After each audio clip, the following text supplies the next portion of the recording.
Upstate Medical University in Syracuse, New York, invites you to Be the Informed Patient with the podcast that features experts from Central New York's only academic medical center. I'm your host, Amber Smith. If you've been hospitalized because of illness or injury and it's going to take some time to recover, how would you like to do that in your home while still under the care of the hospital? Here to explain the Hospital at Home program are Dr. Basel Abuzuaiter, an assistant professor of medicine, and nursing administrator Diane Nanno. They work together overseeing the program at Upstate. Welcome to the Informed Patient, both of you. Thank you, Amber. Thanks for having us. Amber, thank you for having us. Ms. Nanno, we spoke with you about this program a few years ago when it was just getting underway at Upstate. I think at that time it was only for people on Medicare and it was still proving itself. Is that right? That's right.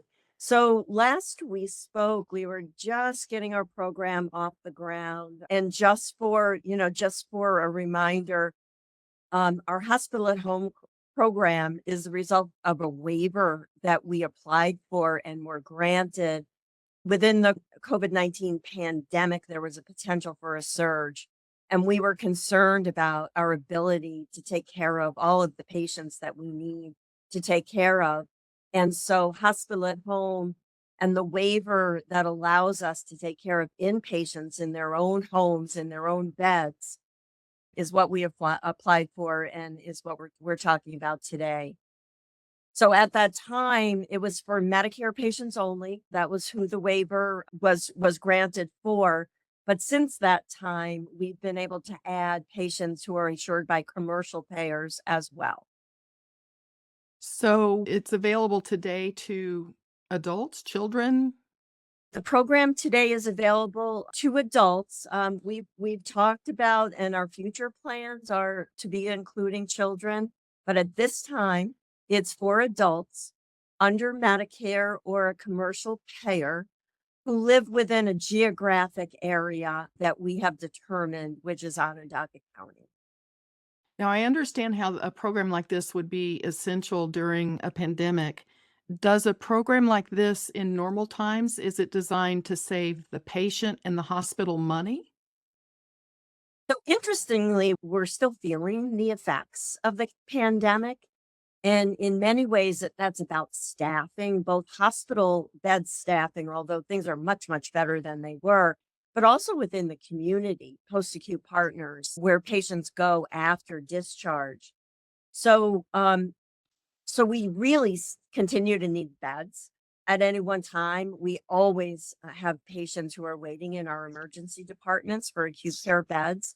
So our ability to shift these appropriate patients to acute care in their own homes is a really important capacity strategy for us. Well, Dr. Abuzuaiter, are there medical benefits to recovering in your own bed? Yes, Amber. So Hospital at Home is an innovative program allows admitted patients to continue recovery from the comfort of home, supported by the comprehensive hospital level of care, assisted by their loved ones. Evidence has shown that Hospital at Home patients have better clinical outcomes, fewer hospital readmissions, and fewer emergency room visits. Also, there is nothing like home, right? So patients feel better at home. Being at home reduces the patient's stress. Patients, when they are at home, they have lower risks of getting infections. And also, it has its own cost effectiveness. Which type of patient has the most ability to have this option? Because I know not every patient is appropriate for this, but which ones are? So we have our own selection criteria. So in general, as Diane said, so far patients who are aged 19 and older, who live within the county, our county, Onondaga County, our patients must be competent. They should be physically able to ambulate to avoid the risk of falling. Also, we prefer if patients have 24-hour caregiver at home, or at least some support at home. In the time being, most of our patients who we treat at home, they have specific conditions like patients who have lung infections, we call it pneumonia, who need IV antibiotics. Patients who have skin infections or what we call cellulitis, who also need IV antibiotics to improve. Patients who have heart failure, and in this condition, they accumulate fluids in their bodies and they need some sort of medications that's given intravenously to get rid of the extra fluids. Patients who have chronic lung infection, also known as, or inflammation, known as COPD, who need IV antibiotics. So these are the patients we target so far. So I was going to ask about which patients might not be candidates. You mentioned they have to be able to walk on their own and kind of get around on their own. Are there other conditions that just really need to be within the walls of the hospital? Yes, this is a very good question.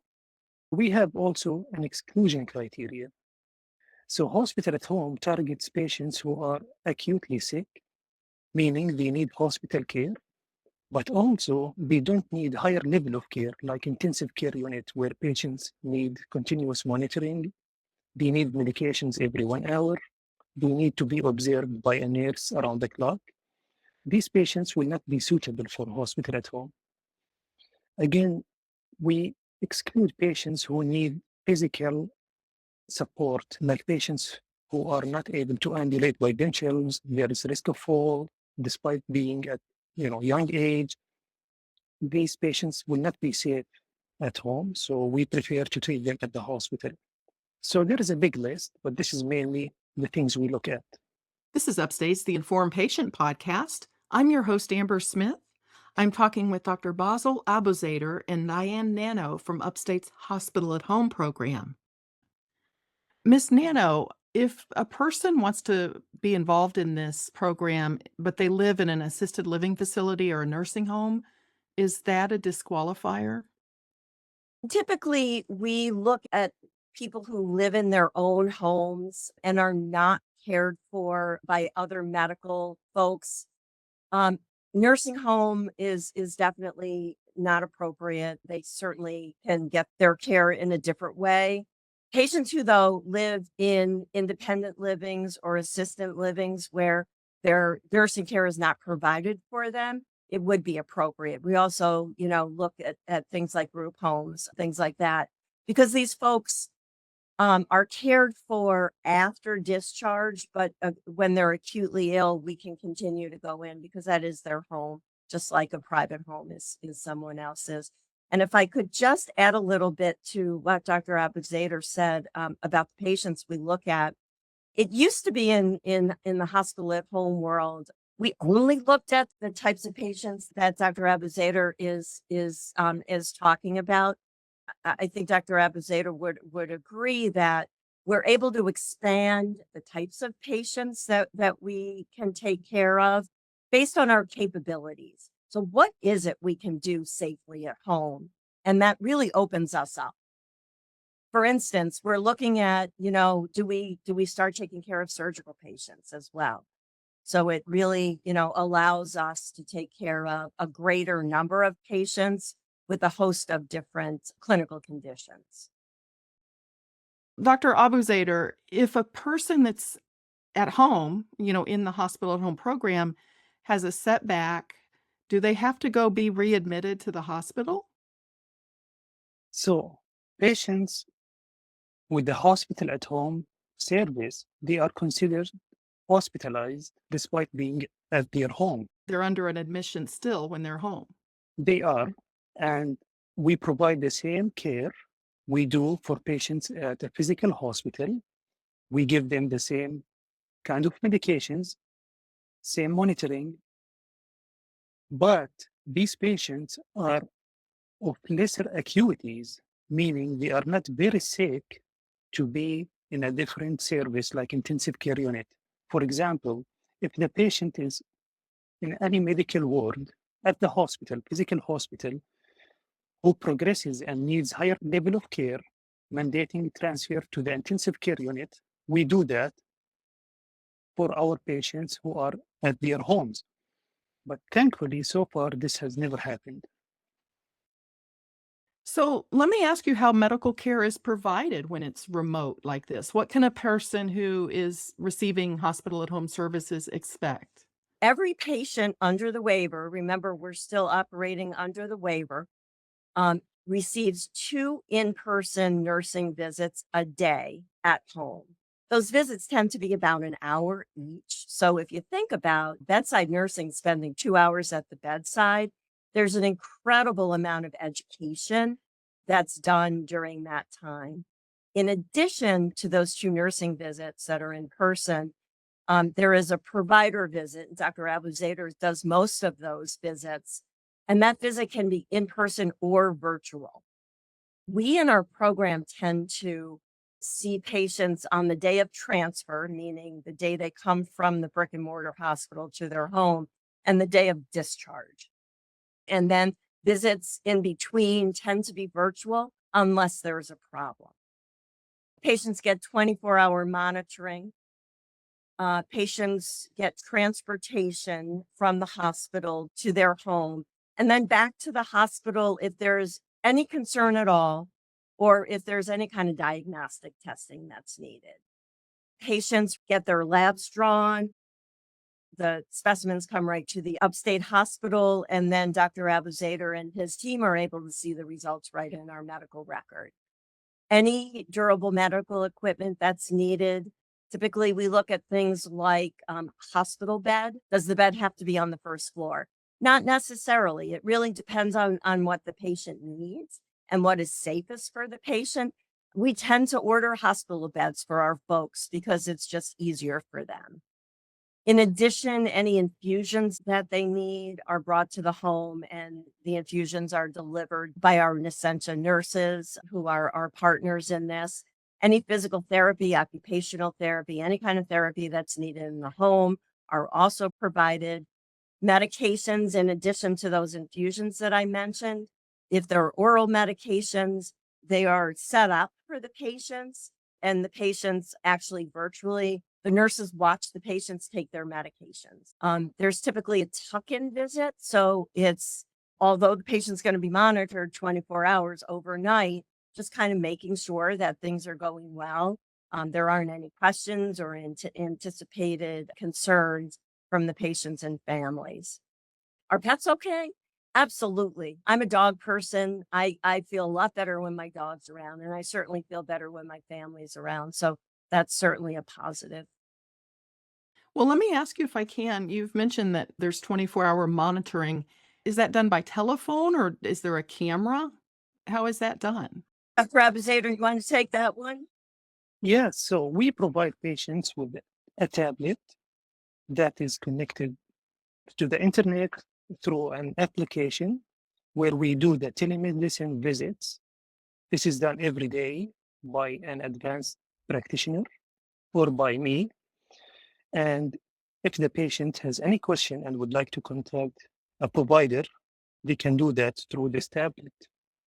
It's like an old-fashioned call button, only high tech. So, Dr. Abuzader, I'm curious about the doctor-patient relationship or the nurse-patient relationship. Does that change when you have the remote built into this a little bit? Yes, all of our patients we have taken care of, they were surprised and happy with this kind of care. Some of them got very emotional when they saw and they practiced and they experienced this kind of care, and they were like, we did not expect this high level of care at home.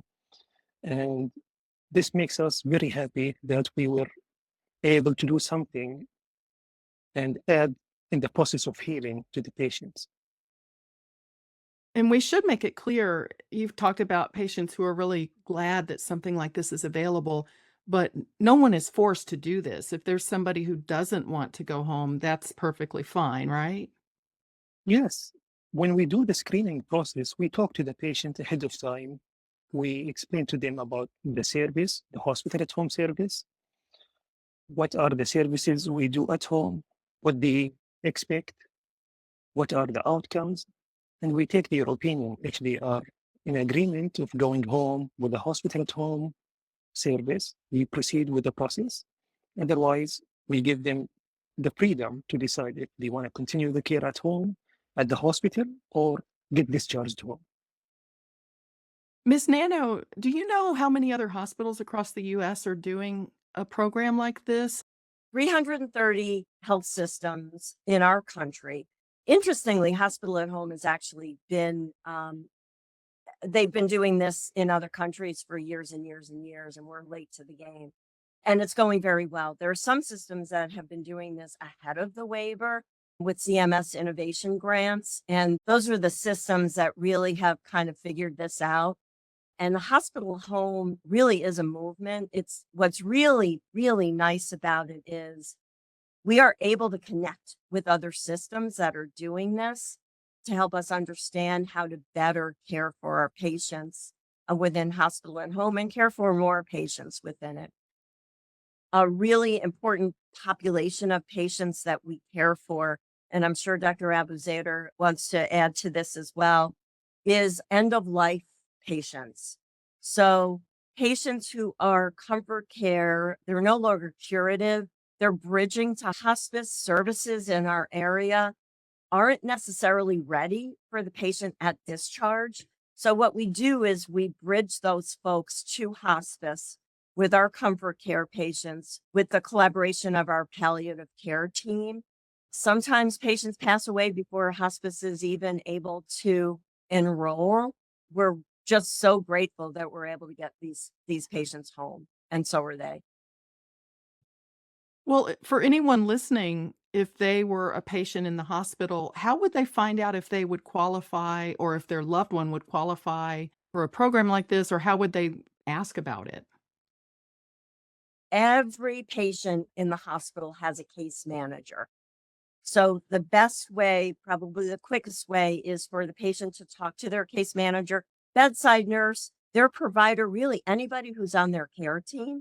If the patient or the family is interested in learning more about hospital at home, they can ask their care team as well. Well, thank you both for taking the time to talk about this innovative program.